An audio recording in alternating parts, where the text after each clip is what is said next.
So ತಮಗೆಲ್ಲ ಗೊತ್ತಿರೋ ಹಾಗೆ ಇವತ್ತು ಜೂನ್ 18th ಸೊ ನಮ್ಮ ಸುಪ್ರೀಂ ಕೋರ್ಟ್ ಅಲ್ಲಿ ನೀಟ್ ಇಶ್ಯೂಗೆ ಸಂಬಂಧಪಟ್ಟ ಹಾಗೆ ಹಿಯರಿಂಗ್ ಇತ್ತು. ಆ ಒಂದು ಹಿಯರಿಂಗ್ ನ ಒಂದು 2-3 ಪಾಯಿಂಟ್ಸ್ ಗಳನ್ನು ನಿಮ್ಮ ಮುಂದೆ ಇಡೋದಕ್ಕೆ ಒಂದು ವಿಡಿಯೋವನ್ನು ಮಾಡ್ತಾ ಇದ್ದೇನೆ. ಕ್ವಿಕ್ ಆಗಿ ನೋಡೋಣಂತೆ. ಸೊ ಇವತ್ತು ಒಂದು 3 ತಾಸು ನಡೆದಂತಹ ಡಿಸ್ಕಷನ್ ಅಲ್ಲಿ ಅಡ್ವೊಕೇಟ್ ಮತ್ತೆ CJI ಅಂದ್ರೆ ಚೀಫ್ ಜಸ್ಟಿಸ್ ಆಫ್ ಇಂಡಿಯಾ ಅವರ ಮಧ್ಯೆ ನಡೆದಂತಹ ಡಿಸ್ಕಷನ್ ಅಲ್ಲಿ ಆರ್ಗ್ಯುಮೆಂಟ್ ಅಲ್ಲಿ ಸೊ ಕೆಲವೊಂದಷ್ಟು ಪಾಯಿಂಟ್ಸ್ ಗಳು ಬಂದಿರೋದು ಏನಂತಂದ್ರೆ, the court has found that paper leak has happened only in 2 examination centre, that is Patna and Hazaribagh. So ಬಹಳ ಹೊತ್ತು ಡಿಸ್ಕಷನ್ ನಡೆದಿರುವಂತದ್ದು ಪಟ್ನಾ ಮತ್ತು ಹಜಾರಿಬಾಗ್ ಅಂತ 2 ಎಕ್ಸಾಮ್ ಸೆಂಟರ್ ನಲ್ಲಿ ಪೇಪರ್ ಲೀಕ್ ಆಗಿರುವಂತದ್ದು. ಸೊ ಅದು ಯಾವ ರೀತಿ ಆಗಿರಬಹುದು, ಯಾವಾಗ ಆಗಿರಬಹುದು, ಇದರ ಬಗ್ಗೆ ಡಿಟೇಲ್ ಆಗಿ ಡಿಸ್ಕಷನ್ ನಡೀತು. ಸೊ ಎರಡನೇದಾಗಿ ಸುಪ್ರೀಂ ಕೋರ್ಟ್ ಇದು ಒಂದು ಬಹಳ ಇಂಪಾರ್ಟೆಂಟ್ ಪಾಯಿಂಟ್ ಇದು. ಸೊ ಎರಡನೇದಾಗಿ ಸುಪ್ರೀಂ ಕೋರ್ಟ್ ಏನ್ ಮಾಡಿದಾರೆ ಅಂತಂದ್ರೆ NTA ದವರಿಗೆ ಒಂದು ಅಫಿಷಿಯಲಿ ಅಂದ್ರೆ ಕೋರ್ಟ್ ಅಲ್ಲಿ ಒಂದು ಆರ್ಡರ್ ನ ಕೊಟ್ಟಿರುವಂತದ್ದು, ನೋಟಿಸ್ ಅನ್ನು ಕೊಟ್ಟಿರುವಂತದ್ದು. ಅದೇನಂತಂದ್ರೆ NTA ದವರು ನೀಟ್ 2024 ಎಕ್ಸಾಮಿನೇಷನ್ ಸಂಬಂಧಪಟ್ಟಂತೆ ಅವರ ಒಂದು ಅಫಿಷಿಯಲ್ ವೆಬ್ಸೈಟ್ ನಲ್ಲಿ ಬಹಳ ಇಂಪಾರ್ಟೆಂಟ್ ನೋಡಿ, city wise, centre wise, by masking the identity of the candidates. So ಗೊತ್ತಿರಲಿ, ಒಂದು ರಿಸಲ್ಟ್ ಶೀಟ್ ಅನ್ನ ಬಿಡಬೇಕು, PDF ಅನ್ನ ಬಿಡಬೇಕು. NTA ದವರು ಅದು ಹೇಗಿರ್ಬೇಕು ಅಂತ ಅಂದ್ರೆ, ಸೊ ಇಡೀ ಇಂಡಿಯಾದಲ್ಲಿ ಎಲ್ಲೆಲ್ಲಿ ಎಕ್ಸಾಮಿನೇಷನ್ ನಡೆದಿತ್ತು, ಸೆಂಟರ್ ವೈಸ್, ಸಿಟಿ ವೈಸ್, ಆ ಕ್ಯಾಂಡಿಡೇಟ್ಸ್ ಗಳ ಯಾವುದೇ ಡೀಟೇಲ್ಸ್ ಅನ್ನ ಡಿಸ್ಕ್ಲೋಸ್ ಮಾಡದೇ ಇರುವ ಹಾಗೆ ಆ ಕ್ಯಾಂಡಿಡೇಟ್ಸ್ ಡೀಟೇಲ್ಸ್ ಅನ್ನ ಮಾಸ್ಕ್ ಮಾಡಿಬಿಟ್ಟು, ಸೊ ಅವರ ಒಂದು ಮಾರ್ಕ್ಸ್ ಅನ್ನ, ಸೊ ಯಾವ ಸ್ಟೂಡೆಂಟ್ ಗೆ ಯಾವ ಮಾರ್ಕ್ಸ್ ಬಂದಿತ್ತು, ಯಾವ ಸ್ಟೇಟ್ ಅಲ್ಲಿ, ಸೆಂಟರ್ ಅಲ್ಲಿ, ಸಿಟಿಯಲ್ಲಿ, ಸೊ ಇದರ ಒಂದು ಡೀಟೇಲ್ಡ್ ಅನಾಲಿಸಿಸ್ ಅನ್ನ, ಡೀಟೇಲ್ ಅನ್ನ ಸೊ ಸ್ಯಾಟರ್ಡೆ 12 ಗಂಟೆಯ ಒಳಗಾಗಿ, 20ನೇ ಜುಲೈ ಸ್ಯಾಟರ್ಡೆ 12 ಗಂಟೆಯ ಒಳಗಾಗಿ ಸೊ ಕೊಡಬೇಕು ಅಂತ ಹೇಳಿ ಸೊ ಆರ್ಡರ್ ಮಾಡಿರುವಂತದ್ದು. ಅಂದ್ರೆ NTA ವೆಬ್ಸೈಟ್ ನಲ್ಲೇ ಇದನ್ನ ರಿಲೀಸ್ ಮಾಡಬೇಕು. ಅಂದ್ರೆ ಇದು ಪ್ರತಿಯೊಬ್ಬ ವಿದ್ಯಾರ್ಥಿಗಳಿಗೂ, ಪ್ರತಿಯೊಬ್ಬ ನಾಗರಿಕನಿಗೂ ಇಂಡಿಯಾದಲ್ಲಿ ಗೊತ್ತಾಗಬೇಕು. ಓಕೆ, ಸೊ ಅಂದ್ರೆ ಸೆಂಟರ್ ಗೆ ಸಂಬಂಧಪಟ್ಟ ಹಾಗೆ ಒಂದೇ ಸೆಂಟರ್ ನಲ್ಲಿ ಜಾಸ್ತಿ ಜನ ವಿದ್ಯಾರ್ಥಿಗಳು ಜಾಸ್ತಿ ಮಾರ್ಕ್ಸ್ ಅನ್ನು ತೆಗೆದುಕೊಂಡು ಏನಾದ್ರೂ ಸ್ಕ್ಯಾಮ್ ಆಗಿರುವಂತಹ ದಾಖಲೆಗಳಿದೆಯಾ? ಸೊ ಯಾವ ರಾಜ್ಯದಲ್ಲಿ ಈ ರೀತಿ ಆಗಿದೆ, ಸಿಟಿಯಲ್ಲಿ ಈ ರೀತಿ ಆಗಿದೆ, ಸೆಂಟರ್ ಅಲ್ಲಿ ಈ ರೀತಿ ಆಗಿದೆ, ಇದರ ಒಂದು ಕಂಪ್ಲೀಟ್ ಡೀಟೇಲ್ ಗೊತ್ತು ಮಾಡ್ಕೊಳ್ಳುವಂತ ಸಲುವಾಗಿ ಇದೊಂದು ಬೆಸ್ಟ್ ಆಪ್ಷನ್ಸ್ ಅಂತ ಹೇಳ್ಬೋದು. ಅಟ್ ಲೀಸ್ಟ್ ಇದರಿಂದ ನಮಗೇನ್ ಗೊತ್ತಾಗ್ತದ ಅಂದ್ರೆ, ಕರ್ನಾಟಕದಲ್ಲಿ ನಾವೇನ್ ಹೆದರ್ತಾ ಇದ್ವಿ, ಸೊ ನಮ್ಮ ವಿದ್ಯಾರ್ಥಿಗಳು ಆಲ್ ಇಂಡಿಯಾ ರ್ಯಾಂಕ್ ಅನ್ನು ನೋಡ್ಬಿಟ್ಟು ಏನ್ ಹೆದರ್ತಾ ಇದ್ದೀವಿ, ಸೊ ಇಷ್ಟು ಕಟ್ ಆಫ್ ಜಾಸ್ತಿ ಆಗ್ಬೋದು, ಇಷ್ಟೆಲ್ಲ ವಿದ್ಯಾರ್ಥಿಗಳು ಇದಾರ ಅಂತೇಳಿ, ಸೊ ಅದಕ್ಕೆ ಒಂದು ಸಮಾಧಾನ ಸಿಗ್ತದ ಅಂತ ನಾನು ಅನ್ಕೋತೀನಿ. ಓಕೆ, ಸೊ ಸ್ಯಾಟರ್ಡೆ 12 ಗಂಟೆಯ ಒಳಗಾಗಿ, ಸೊ ಅಂದ್ರೆ 12 ಗಂಟೆ ತನಕ ಟೈಮ್ ಅನ್ನು ಕೊಟ್ಟಿರುವಂತದ್ದು. ಸೊ ಆ ಹೊತ್ತಿಗೆ ನಮಗೆ ಒಂದು ಐಡಿಯಾ ಬಂದಿರ್ತದ, ಅವರೇನಾದ್ರೂ ಡೀಟೇಲ್ ಆಗಿ ಕೊಟ್ಟರು ಅಂತ ಅಂದ್ರೆ ನಮಗೆ ರೋಲ್ ನಂಬರ್ ಬೇಡ, ಏನು ಬೇಡ, ನಂಬರ್ ಆಫ್ ಸ್ಟೂಡೆಂಟ್ಸ್ ಗಳು 600 ಮೇಲೆ ಎಷ್ಟು ಜನ ಸ್ಕೋರ್ ಮಾಡಿದ್ರು, 650 ಮೇಲೆ ಎಷ್ಟು ಜನ ಸ್ಕೋರ್ ಮಾಡಿದ್ರು, ಸೊ 700 ಮೇಲೆ ಎಷ್ಟು ಜನ ಸ್ಕೋರ್ ಮಾಡಿದ್ರು, ಅಟ್ ಲೀಸ್ಟ್ ಒಂದು ಅಂದಾಜು.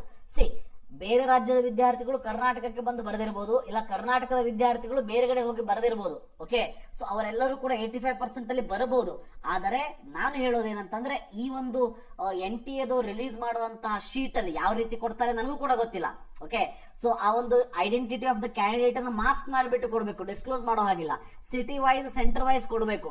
ಸೊ ಆ ರೀತಿ ಕೊಟ್ಟಾಗ ಅಟ್ ಲೀಸ್ಟ್ ಒಂದು 99% ನಮಗೊಂದು ಅಂದಾಜು ಸಿಗ್ತದ, ಎಷ್ಟು ಜನ ವಿದ್ಯಾರ್ಥಿಗಳು 600 ಮೇಲೆ ಸ್ಕೋರ್ ಮಾಡಿದ್ದಾರೆ, 650 ಮೇಲೆ ಸ್ಕೋರ್ ಮಾಡಿದ್ದಾರೆ, 700 ಮೇಲೆ ಸ್ಕೋರ್ ಮಾಡಿದ್ದಾರೆ ಕರ್ನಾಟಕದಿಂದ ಅನ್ನೋದು ಒಂದು ಐಡಿಯಾ ಬರ್ತದೆ. ಸೊ ಇದೊಂದು ಇಂಪಾರ್ಟೆಂಟ್ ಪಾಯಿಂಟ್ ಅಂತ ಹೇಳೋದಕ್ಕೆ ಇಷ್ಟಪಡ್ತೀನಿ. ಇನ್ನು ನೆಕ್ಸ್ಟ್ ಏನಂತಂದ್ರೆ, according to solicitor general, the NEET UG 2024 counselling going to start from 24 July ಅಂತ ಹೇಳಿದ್ದಾರೆ. ಇದು ನನಗೆ ಈಗಲೂ ಕೂಡ ನಂಬಿಕೆ ಇಲ್ಲ, 24th ಸ್ಟಾರ್ಟ್ ಆಗಿಬಿಡ್ತದ ಅಂತ ಹೇಳಿ. ಯಾಕಂತಂದ್ರೆ ಇಲ್ಲಿ ನಡೆದಿರೋ ಹಾಗೆ 2 ಎಕ್ಸಾಮಿನೇಷನ್ ಸೆಂಟರ್ ಅಲ್ಲಿ ಏನ್ ನಡೆದಿದೆ, ಸೊ ಇದರ ಒಂದು ವರ್ಡಿಕ್ಟ್ ಏನ್ ಬರ್ತದೆ ನೋಡಬೇಕು. ಸೊ ರೀನೀಟ್ ಅಂತ ಹೇಳಿ ಆ ವಿದ್ಯಾರ್ಥಿಗಳಿಗೆ ಅಷ್ಟೇ, ಎಲ್ಲರಿಗೂ ರೀನೀಟ್ ಅಂತೂ ಅನೌನ್ಸ್ ಮಾಡೋದಕ್ಕೆ ಸಾಧ್ಯನೇ ಇಲ್ಲ. ಬಟ್ ಇದೆಷ್ಟೇ ಜನ ವಿದ್ಯಾರ್ಥಿಗಳಿಗೆ ಅಂತ ಹೇಳಿ ಏನಾದ್ರು ಅನೌನ್ಸ್ ಮಾಡಿದ್ರೆ ಅವಾಗ ಮತ್ತೆ ಸ್ವಲ್ಪ ಮುಂದೆ ಹೋಗುವಂತ ಚಾನ್ಸಸ್ ಗಳಿರ್ತದ. ಸೊ ಆ ಒಂದು ಪಾಸಿಬಿಲಿಟಿ ಬಹಳ ಕಡಿಮೆ. ಹಾಗಂತ ಹೇಳಿ 24th ಜುಲೈ ಸ್ಟಾರ್ಟ್ ಮಾಡಬಾರ್ದು ಅಂತ ಏನಿಲ್ಲ. ನಾನು ಮೊದಲು ಕೂಡ ಹೇಳಿದ್ದೀನಿ, ಸೊ ಕೌನ್ಸಿಲಿಂಗ್ ಸ್ಟಾರ್ಟ್ ಆಗ್ತದಂದ್ರೆ ಇಮಿಡಿಯೇಟ್ ಆಗಿ ಆಪ್ಷನ್ ಎಂಟ್ರಿ ಸ್ಟಾರ್ಟ್ ಮಾಡೋದಿಲ್ಲ. ಅದಕ್ಕೆ ಬೇಕಾದಷ್ಟು ಪ್ರೊಸೀಜರ್ಗಳಿವೆ. ಸೊ ಅವೆಲ್ಲ ಸ್ಟೆಪ್ ಬೈ ಸ್ಟೆಪ್ ಪ್ರೊಸೀಜರ್ ಆಗ್ಬೇಕು. ಅಟ್ ಲೀಸ್ಟ್ ಆ ಒಂದು ಪ್ರೊಸೀಜರ್ ಗಳ ಇನಿಷಿಯೇಷನ್ 24ನೇ ತಾರೀಕಿಗೆ ಸ್ಟಾರ್ಟ್ ಆಗಬಹುದು ಅಂತ ಹೇಳಿ ಹೇಳಿರುವಂತದ್ದು. ನೆಕ್ಸ್ಟ್ ಹಿಯರಿಂಗ್ ಅನ್ನ 22nd ಜುಲೈ ಸೊ 2024 ಅಂದ್ರೆ ಮಂಡೇ ಇದನ್ನ ಮುಂದೆ ಹಾಕಿದ್ದಾರೆ. ಸೊ ನಮ್ಮ ಒಂದು ಆಸೆ ಏನಂತಂದ್ರೆ ಮಂಡೇ ಆಫ್ಟರ್ನೂನ್ ಈ ಒಂದು ನೀಟ್ ವಿಷಯಕ್ಕೆ ಸಂಬಂಧಪಟ್ಟ ಹಾಗೆ ಸುಪ್ರೀಂ ಕೋರ್ಟ್ ಅಲ್ಲಿ ಒಂದು ಫೈನಲ್ ವರ್ಡಿಕ್ಟ್ ಬರಬಹುದು. ಬಹಳ ಜನ ವಿದ್ಯಾರ್ಥಿಗಳು ಕೇಳ್ತಾರೆ, ಸರ್ ಈಗ ಅದು ಅನಿಸ್ತದ ರೀನೀಟ್ ಆಗ್ಬೋದಾ ಅಂತ ಹೇಳಿ. ಸೊ ಈಗಲೂ ಕೂಡ ನನ್ನ ಸ್ಟ್ಯಾಂಡಿಂಗ್ ಇಷ್ಟೇ, ರೀನೀಟ್ ಆಗೋದಕ್ಕೆ ಸಾಧ್ಯ ಇಲ್ಲ, ಆಗೋದು ಇಲ್ಲ. ವರಿ ಮಾಡ್ಕೊಳ್ಳೋದಕ್ಕೆ ಹೋಗ್ಬೇಡಿ. ನಿಮ್ಮ ಕೌನ್ಸಿಲಿಂಗ್ ನಡೀತದ, 24ಕ್ಕೆ ನಡೀತದೆ ಅಂತ ಏನಿಲ್ಲ. ಸೊ 1, 2, 3, 4, 5 ಜಾಸ್ತಿ ಆಗ್ಬೋದು. ಆದರೆ ವರ್ಡಿಕ್ಟ್ ಏನಿದೆ ಈ ಒಂದು ಮ್ಯಾಟರ್ ಅಲ್ಲಿ 22 ಮಂಡೇ ಆಫ್ಟರ್ನೂನ್ ತನಕ 100% ನಿಮ್ಮ ಮುಂದೆ ಬರ್ತದ ಅಂತೇಳಿ ನಾನು ಧೈರ್ಯದಿಂದ ಹೇಳೋದಕ್ಕೆ ಇಷ್ಟಪಡ್ತೀನಿ.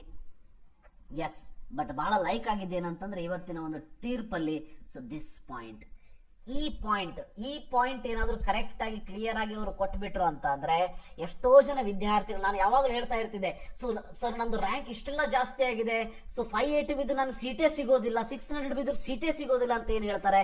ಸೊ ಅವಾಗೆಲ್ಲ ಹೇಳ್ತಾ ಇದ್ದೆ, ಆ ರ್ಯಾಂಕ್ ಅಲ್ಲಿ ಎಲ್ಲರೂ ಕರ್ನಾಟಕದವರು ಇಲ್ಲ. ಸೊ ಕರ್ನಾಟಕದವ್ರು ಇದ್ರು ಕೂಡ ನಿಮ್ಮ ಕ್ಯಾಟಗರಿಯವರಲ್ಲ, ಯಾಕೆ ವರಿ ಮಾಡ್ಕೋತೀರಿ ಅಂತ ಹೇಳಿ. ಯಾಕಂದ್ರೆ ಜೀವನದಲ್ಲಿ ಬೇಜಾರಾಗ್ಲೇಬೇಕು ಅಂತ ಡಿಸೈಡ್ ಮಾಡಿದಾಗ ನಮಗೆ ಸಾವಿರಾರು ವೇದಗಳಿವೆ. ಸೊ ಖುಷಿಯಾಗಿರ್ಬೇಕು ಅನ್ನೋದಕ್ಕೆ ಒಂದೇ ಒಂದು, ನಾ ಖುಷಿಯಾಗಿರ್ಬೇಕು ಇವತ್ತಷ್ಟೇ. ಓಕೆ, ಸೊ ಅದಕ್ಕೆ ಆ ಒಂದು ಖುಷಿಯ ವಿಚಾರ ಗೊತ್ತಾಗುವಂತ ಎಲ್ಲಾ ಲಕ್ಷಣಗಳು ಕಾಣಿಸ್ತಾ ಇದೆ. ಬಟ್ ಅದು ಬಿಟ್ರು ಅಂತ ಅಂದ್ರೆ ನಾನು ನಿಮಗೆ ಡೀಟೇಲ್ ಆದ ಅನಾಲಿಸಿಸ್ ಅನ್ನ ವಿಡಿಯೋದ ಮೂಲಕ ತಿಳಿಸ್ಕೊಡ್ತೀನಿ. ನಮ್ಮ ರಾಜ್ಯದಿಂದ ಎಷ್ಟು ಜನ ವಿದ್ಯಾರ್ಥಿಗಳು ಸೊ 600 ಮ್ಯಾಚ್ ಸ್ಕೋರ್ ಮಾಡಿದ್ದಾರೆ, 650 ಮ್ಯಾಚ್ ಸ್ಕೋರ್ ಮಾಡಿದ್ದಾರೆ, ಈ ಸೆಂಟರ್ ವೈಸ್ ಸಿಟಿ ವೈಸ್ ಏನಾದ್ರು ಮಾರ್ಕ್ಸ್ ಅನ್ನ NTA ಅನೌನ್ಸ್ ಮಾಡಿದ್ರೆ ಅದಕ್ಕಿಂತ ಖುಷಿಯ ವಿಚಾರ ಮತ್ತೊಂದು ಇಲ್ಲ ಅಂತ ಹೇಳ್ತಾ ಈ ಒಂದು ವಿಡಿಯೋ ಇಲ್ಲೇ ಮುಗಿಸೋಣಂತೆ. ಇದಿಷ್ಟು ಇವತ್ತು ಸುಪ್ರೀಂ ಕೋರ್ಟ್ ನಡೆದಂತಹ ಹಿಯರಿಂಗ್ ನ ಕೆಲವೊಂದಷ್ಟು ಕ್ಷಣಗಳು. ಸೊ ಇದರಲ್ಲಿ ಬಹಳ ಇಂಪಾರ್ಟೆಂಟ್ ಅಂದ್ರೆ NTA ರಿಸಲ್ಟ್ ಅನ್ನ ಅನೌನ್ಸ್ ಮಾಡಲೇಬೇಕು. Centre wise city wise result ಅನ್ನ ಎಲ್ಲರಿಗೂ ಕಾಣೋ ಹಾಗೆ PDF ಅನ್ನ ರಿಲೀಸ್ ಮಾಡಿ ಅನೌನ್ಸ್ ಮಾಡಲೇಬೇಕು. ಇದೊಂದು ಒಳ್ಳೆಯ ಲಕ್ಷಣ. So thank you, have a nice day.